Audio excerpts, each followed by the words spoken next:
Hello everyone, good morning. అందరు ఎలాగున్నారండి? రొట్టె తట్టే sound విన్నారు కదా, అది మాకు ఒక ఎమోషన్ అన్నమాట.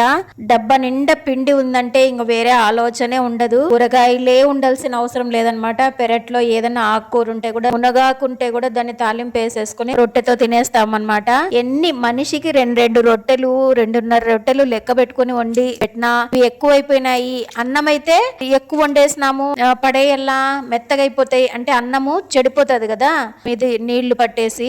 రొట్టెలు మిగిలిపోయినా కూడా ఎక్కువయ్యి అది 4కి 4:30కి స్నాక్స్ రూపంగా అవే మాకి అమృతం అవుతాయి అనమాట. ఇలాగ ఎంతమంది తింటారో నాకు కామెంట్ సెక్షన్ లో కామెంట్ చేయండి. నిజంగా నాకు మాత్రము ఈ చపాతీ అయితే చేయడము ఒక పెద్ద ప్రాసెసే అనిపిస్తుంది, కానీ పిండి ఇది సద్ద రొట్టె అనమాట, జొన్న రొట్టె కాదు. మనకి తెల్లగా ఉండాలి ఏవైనా కూడా. బియ్యం గాని జొన్నలు గాని డబుల్ పాలిష్ చేసుకుంటాం. ఆ పిచ్చులు కొంచెం దాన్ని తగ్గించుకోవాలా.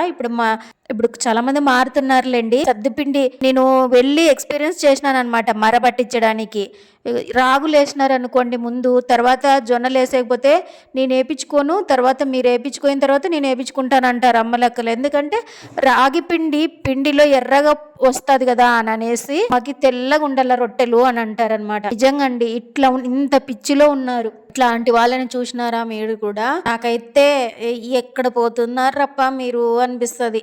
ఎట్లా ఆలోచన చేస్తున్నారు అని. అప్పుడు వాళ్ళు ఏం లేదు, అంత పొట్టుతో పాటు ఏదొకటి పొట్టుతో పాటు తినేవాళ్ళు కాబట్టే పీచు పదార్థం అంత బాగా అందేది వాళ్ళకు. ఫైబర్ అందేది. పీచు పదార్థము కూరగాయల్లో, తొక్కుల్లో ఉంటుందిలేండి. ఏదో నేను తెలుసుకున్న నాలెడ్జ్కి చెప్తున్నాను అనమాట.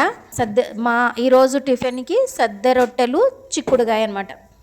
ఎంతమందికి ఈ రొట్టెలు చేయడం అంటే ఇష్టము చెప్పండి నాకు కామెంట్ సెక్షన్లో. నిజంగా ఆ రొట్టెలు తట్టే సౌండ్ ఉంటే ఇంట్లో హెల్తీగా ఉన్నారనే లెక్క నిజంగంటే. అవునా కదా చెప్పండి. ఈ వీడియో నచ్చినట్లయితే ప్లీజ్ లైక్ చేసి ఛానల్ని సబ్స్క్రైబ్ చేసుకోండి.